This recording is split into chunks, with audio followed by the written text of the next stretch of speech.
નમસ્કાર, રામ રામ મિત્રો. આજનો આ વિડીયો ખાસ સાંભળવા વિનંતી. આજના વિડીયોની અંદર આપણે કેટલીક સ્પષ્ટતાઓ કરવાની છે અને સાચું માર્ગદર્શન આ વિડીયોની અંદર આપણે આપવાનું છે અને દરેક પ્રકારની વાત સત્ય અને હકીકત વાત કરવાની છે. અને આજે ખાસ એવા બે વિપક્ષના બે એવા નેતાઓ વિશે વાત કરવી છે જે અત્યંત લોકપ્રિય અને એમના વિસ્તારોની અંદર બહુ મોટું નામ કમાયા અને લોકચાહના મેળવી, લોકોના દિલની અંદર જગ્યા બનાવી અને લોકોને પ્રેમ, ખેડૂતોનો પ્રેમ, સામાન્ય વ્યક્તિઓનો પ્રેમ, બેરોજગારોનો પ્રેમ, આવા અનેક લોકોનો પ્રેમ જેને હજારોની સંખ્યામાં, લાખોની સંખ્યામાં મેળવો હોય અને એ બંને લોકોને પહેલાં સિંહ બનાવ્યા અને એવા બંને સિંહ એમાંથી અત્યારે એક બકરી બની અને પિંજરે પુરાઈ ગઈ અને બીજો સિંહ અત્યારે પણ આઝાદ છે અને જંગલની અંદર રાજ કરી રહ્યો છે. એવા બે નેતાઓ વિશે મિત્રો વાત કરવી છે. ખાસ કરીને વિડીયો પૂરેપૂરો સાંભળજો, મજા આવશે. અને તમે પૂરેપૂરો વિડીયો સાંભળશો તો મને પણ વિડીયો બનાવવાની મજા આવશે અને વાતચીત કરવાની મજા આવશે. મને પણ થોડુંક પ્રોત્સાહન મળશે એવી ખાસ તમારી જોડે વિનંતી કરું છું. એટલે ખાસ મિત્રો, જ્યાં સુધી વિડીયો પૂરો ના થાય અને વિડીયોની અંદર આપણે બતાવવાના છીએ કે બંને નેતાઓનો કેટલો પાવર છે અને કેટલી એમના લોકો પ્રત્યે એમને હમદર્દી છે અને લોકોને એમના પ્રત્યે કેટલી હમદર્દી છે એ આજના વિડીયોની અંદર જણાવવાનું છે. એટલે ખાસ કરીને મિત્રો, આ વિડીયોને સ્કીપ ના કરતા વિડીયો પૂરેપૂરો જોવાનું પસંદ કરજો અને સારું લાગે તો શેર પણ કરજો. ચેનલમાં નવા આવેલા હોય તો સબસ્ક્રાઈબ કરી અને ઘંટડીને પહેલા નંબરની ઘંટડી ઉપર ઓકે આપજો, એટલે આપણો ફરીથી મારો વિડીયો જ્યારે પણ આવે તમારા સુધી સૌ પહેલાં પહોંચે. વાત કરવી છે મિત્રો, આમ આદમી પાર્ટીમાં જોડાયેલા હતા રાજુભાઈ કરપડા અને બીજી બાજુ આદિવાસીના પ્રમુખ નેતા ચૈતરભાઈ વસાવા. આ બંને નેતાઓએ ભારતીય જનતા પાર્ટી એટલે કે તાનાશાહી સરકાર સામે ઘણા બધી રીતે લડત આપી. ઘણા બધા સામાન્યથી લઈ અને પીડિત લોકો, બેરોજગાર લોકો, એમના માટે, એમના હક અને અધિકાર માટે ખૂબ અવાજ પણ ઉપાડ્યો અને જેના લીધે એમને લોકોને ખૂબ પ્રેમ મળ્યો. લોકોએ એમને ચાહના આપી, અમને સિંહ બનાવ્યા.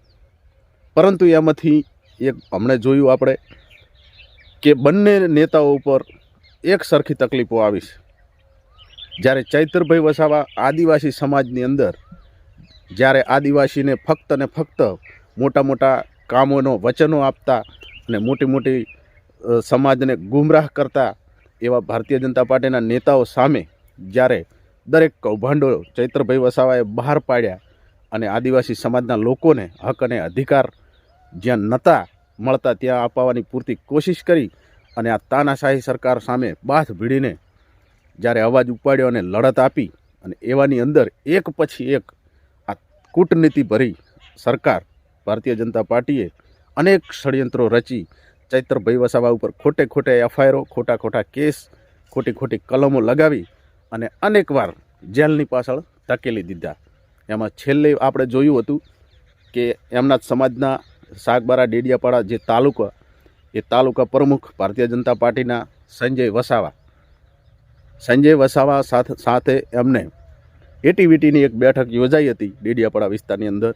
અને ત્યાં આગળ જ્યારે કહેવત છે કે ઘરના છોકરા ઘંટી ચાટે અને પારકા આટો ખાય, સંજય વસાવાએ એવું કર્યું હતું કે ત્યાં આગળ જે પણ વિકાસના કાર્યો થતા હતા અને જે પણ ગ્રાન્ટો આવતી એ ગ્રાન્ટોનું, એ વિકાસના કાર્યો બહારના લોકોને આપતા, જેથી કરી અને જેટલું પણ કૌભાંડ કરવું હોય, જેટલો ભ્રષ્ટાચાર કરવો હોય એ થઈ શકે. અને એનો વાંધો ચૈતર વસાવાએ એ બેઠક દરમિયાન ઉઠાવ્યો હતો કે આપણા લોકોને તમે કેમ કામ નથી આપતા, આપણા તાલુકાના લોકોને કેમ કામ નથી આપતા, રોજગાર કેમ નથી આપતા, અને તમે બહારના વ્યક્તિઓને, બહારની કંપનીઓને અહીંયા કામ આપો છો, કોન્ટ્રાક્ટ આપો છો. આવી કંઈક વાતચીત દરમિયાન આ બંને લોકો સાથે એકબીજા સાથે બોલાચાલી થઈ. અને આપણે જાણીએ જ છીએ કે ચૈતરભાઈ સાચા છે અને સાચો હોય એને જ ગુસ્સો આવે, કારણ કે ખોટું એનાથી જોવાય નહીં, ખોટું એનાથી સંભળાય નહીં, એને તરત ગુસ્સો આવી જાય. અને ચૈતરભાઈ વસાવાનું કંઈક માનસિક વિચારધારા એવી જ છે. અને એના ભાવરૂપે જ્યારે ચૈતરભાઈ વસાવા કંઈક મોબાઈલ છૂટો મારે છે કે નથી મારતા, ગ્લાસ છૂટો મારે છે કે નથી મારતા, અને સંજય વસાવાને વાગતો પણ નથી.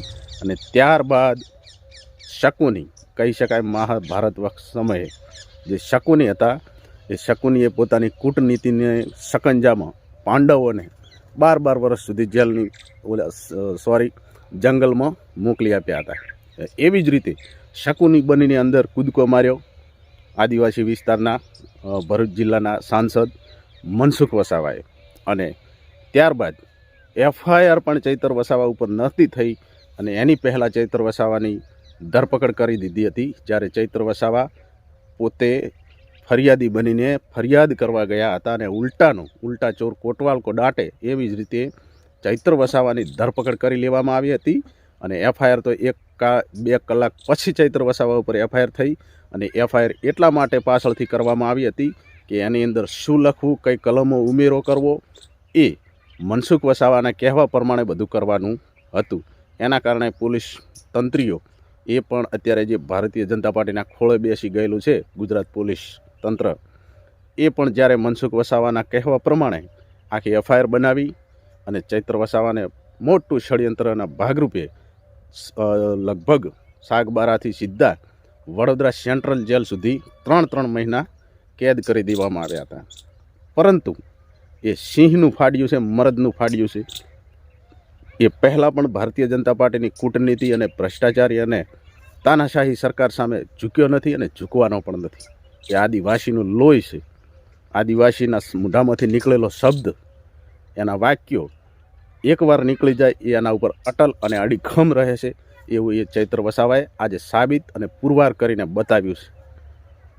અને બીજી બાજુ જોવા જઈએ તો જે ખેડૂતોને વચનો આપી રહ્યા હતા કે ખેડૂતો માટે અમે દંડા ખાશું, અમે લાઠીઓ ખાશું, જ્યારે આંદોલન કરી રહ્યા હતા રાજુ કરપડા, જ્યારે આમ આદમી પાર્ટી સાથે જોડાયેલા હતા, અને એવાની રીતે જ્યારે ખેડૂતોનો અવાજ ઉઠાવતા હતા અને આંદોલનો કરતા હતા, ત્યારે બરડા પાડીને કહેતા હતા. અને કેટલી પણ માતાઓની સાક્ષીઓમાં બરડા પાડીને કહેતા હતા. એક સભાની અંદર પણ સાંભળવા મળ્યું હતું કે તાવડી માતાની સાક્ષીએ કહી રહ્યા હતા કે ભારતીય જનતા પાર્ટીમાં તો આજે નહીં જઈએ કે કાલે પણ નહીં જઈએ.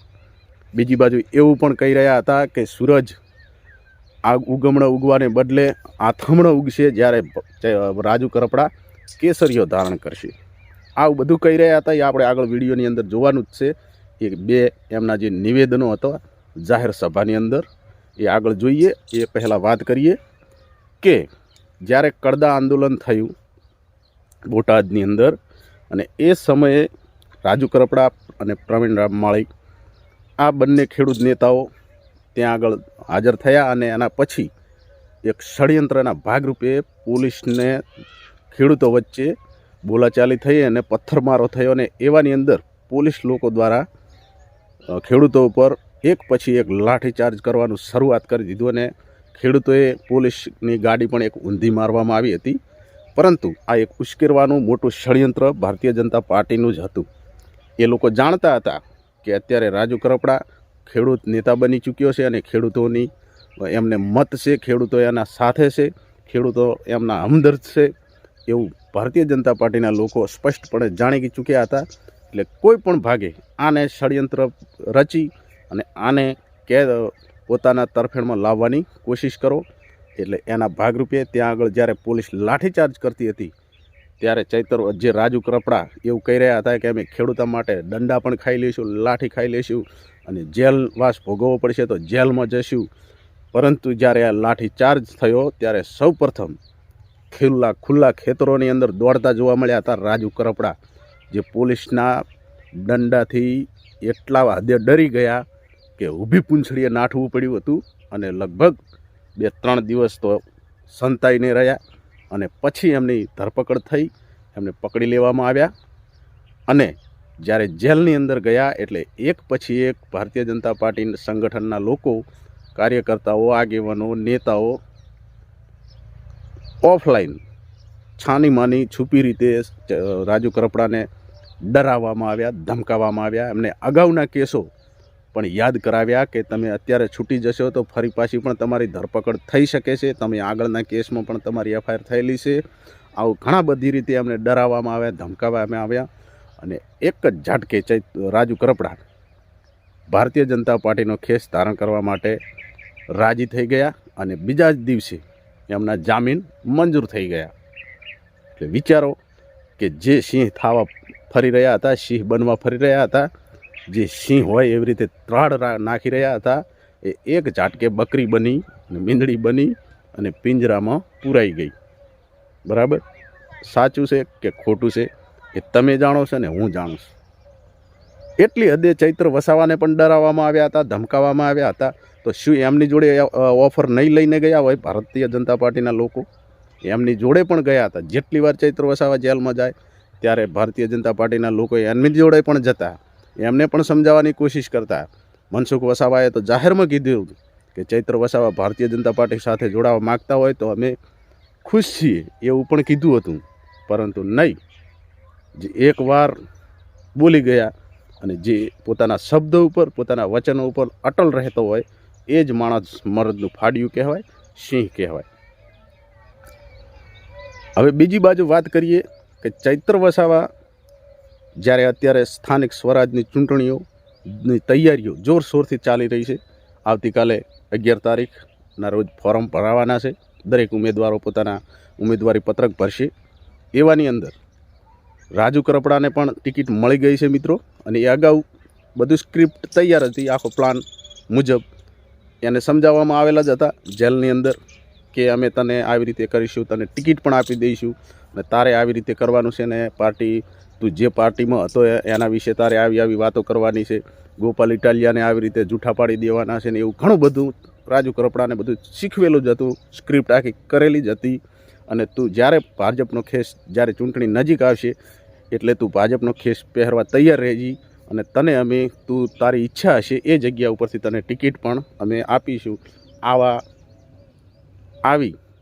વચનો રાજુ કરપડાને આપેલા હતા. આવી વાતચીત થયેલી હતી અને એ જ પ્રમાણે લીટીએ લીટી ચાલ્યા. અને જ્યારે રાજુ કરપડા જેલની બહાર આવ્યા, થોડોક સમય રાહ જોઈ, સીધું આમ આદમી પાર્ટીમાંથી રાજીનામું આપી બકરી બની અને લગભગ 9 તારીખના જોયું આપણે કે બકરી પિંજરે પુરાવા સામેથી ચાલીને ગઈ કમલમમાં. અને એના બીજા જ દિવસે આજે ટિકિટ પણ મળી ગઈ. મૂળીની 2 નંબરની બેઠક ઉપરથી ચૂંટણી લડવા રાજુ કરપડા તૈયાર. હવે એમની સામે આમ આદમી પાર્ટીના કયા ઉમેદવાર આવે છે અને કોંગ્રેસ પાર્ટીના કયા ઉમેદવાર આવે છે એ હજુ જાણવા મળ્યું નથી, પરંતુ જાણવા મળશે તો આપણે જણાવશું આગળ. ખેડૂતોને દેણામાંથી બહાર કાઢવા માટેની લડાઈ લડવાની છે. મેં સંકલ્પ કર્યો છે જ્યાં સુધી ખેડૂતો દેણામાંથી બહાર નહીં નીકળે, તાવડી માના સાનિધ્યમાં, તાવડી માની સાક્ષીએ પ્રતિજ્ઞા કરું છું આજે ખાખરાળા ગામેથી, ત્યાં સુધી મારા ખેડૂતો દેણામાંથી બહાર નહીં નીકળે ત્યાં સુધી આ રાજુ કરપડાની લડાઈ ભારતીય જનતા પાર્ટીની સામે ચાલુ કરશું. ભાજપમાં લઈ લેશું, લોકડું ઢીકડું કરી લેશું. એને કહીએ છીએ સુરત દાદા ઉગમણા ઉગવાની બદલે જેથી આથમણા ઉગે ને તેથી સમજો કે રાજુ કરપડા ભાજપનો ખેસ પહેરે. હવે જોવાનું બાકી એ રહ્યું છે કે જે ખેડૂતો સાથે દ્રોહ કરી, ખેડૂતોને આપેલા વચનોને ભસ્મીભૂત કરી, ખેડૂતોના હમદર્દ બની અને જે હમદર્દી મેળવવા માગતા હતા એ રાજુ કરપડાને મૂળીની 2 નંબરની બેઠક ઉપરથી જીત મળે છે કે નથી મળતી. પક્ષ પલટો કરીને જનાર વ્યક્તિને લોકો કેટલો સાથ આપે છે, ખેડૂતો કેટલો સાથ આપે છે એ પણ આવનારા સમયની અંદર આપણે જોવાનું છે. હવે બીજી બાજુ ચૈત્ર વસાવા જે આદિવાસી વિસ્તારની અંદર અત્યારે પોતાનું વર્ચસ્વ, પ્રભુત્વ એટલી હદે આગળ વધી રહ્યું છે કે જેનો ખોફ મનસુખ વસાવાને રાત દિવસ સતાવી રહ્યો છે. વારંવાર સ્ટેટમેન્ટો, નિવેદનો આપી રહ્યા છે કે ભારતીય જનતા પાર્ટીને હરાવવા માટે ભારતીય જનતા પાર્ટીના લોકો જ જવાબદાર છે. આમ આદમી પાર્ટી કે કોંગ્રેસની પાર્ટીના કોઈ લોકો જવાબદાર નથી. તો એવાની અંદર ભારતીય જનતા પાર્ટી જે તાલુકા પ્રમુખ હતા એમને પ્રમોશન આપી અને જિલ્લા પ્રમુખોને ટિકિટ આપી દીધી.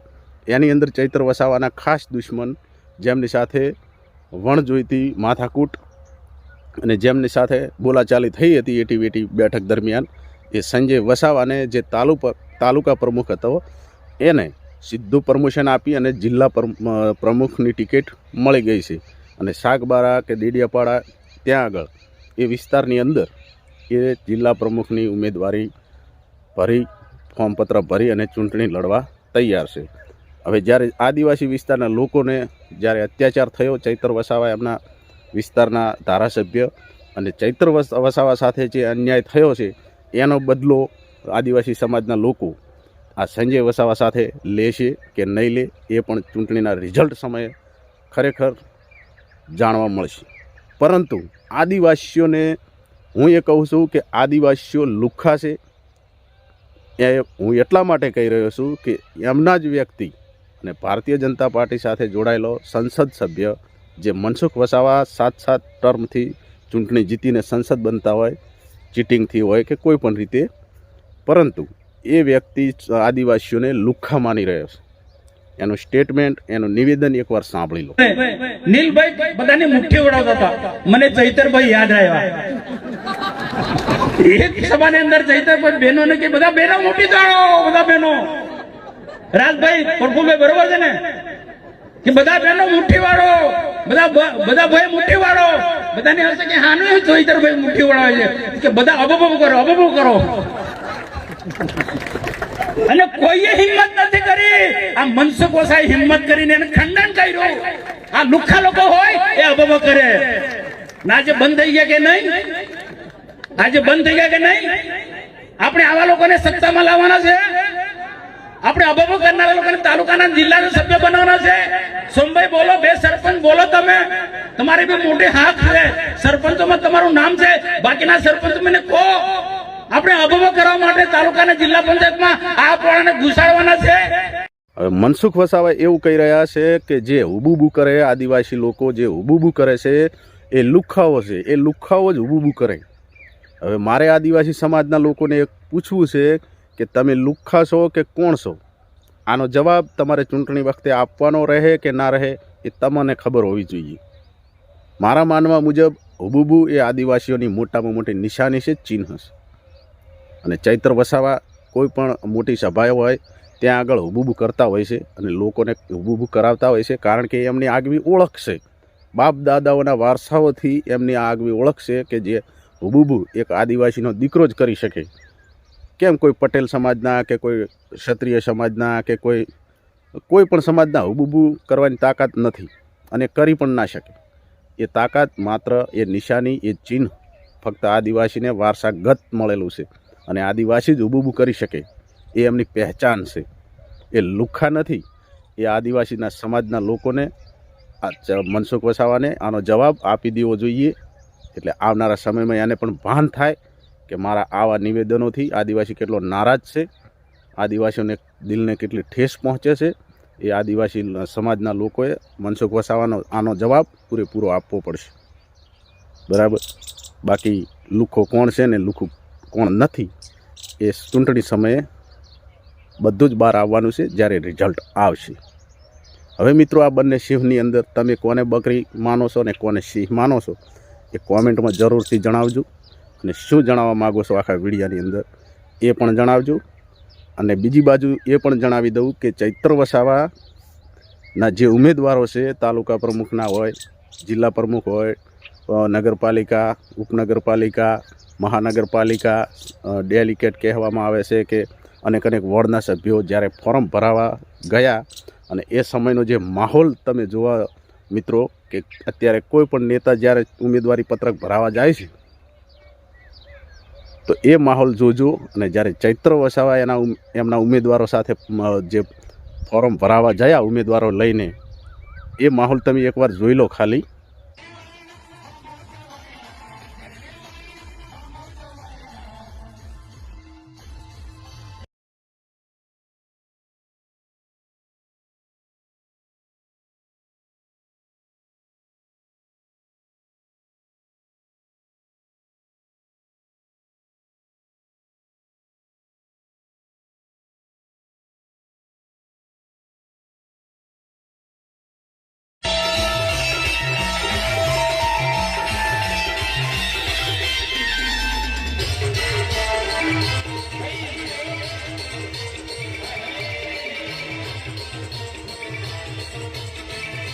ચૈતર વસાવા મિત્રો જ્યારે આ ફોર્મ ભરાવા ગયા અને જે લોકોની ભીડ જોવા મળી રહી છે ને, એ કોઈને ફોન કરીને બોલાવવામાં આવેલા નથી, કોઈને ભાડું આપીને લાવવામાં આવેલા નથી, કોઈને બસો મોકલીને લાવવામાં આવેલા નથી.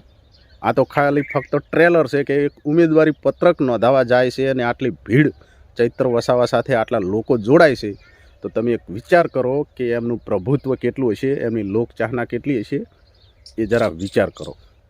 બાકી ભીડ ભેગી કરવા ભારતીય જનતા પાર્ટી ભીડ કઈ રીતે ભેગી કરે છે ગુજરાત સારી રીતે જાણે છે. કોઈ પણ સભાએ હોય તો 2000થી 2500 જેટલી સરકારી બસોનો ઉપયોગ કરવાનો, નાસ્તાનું જમવાનું લાલચ મોટામાં મોટી, અને બસો જાય ખાલી ખાલી.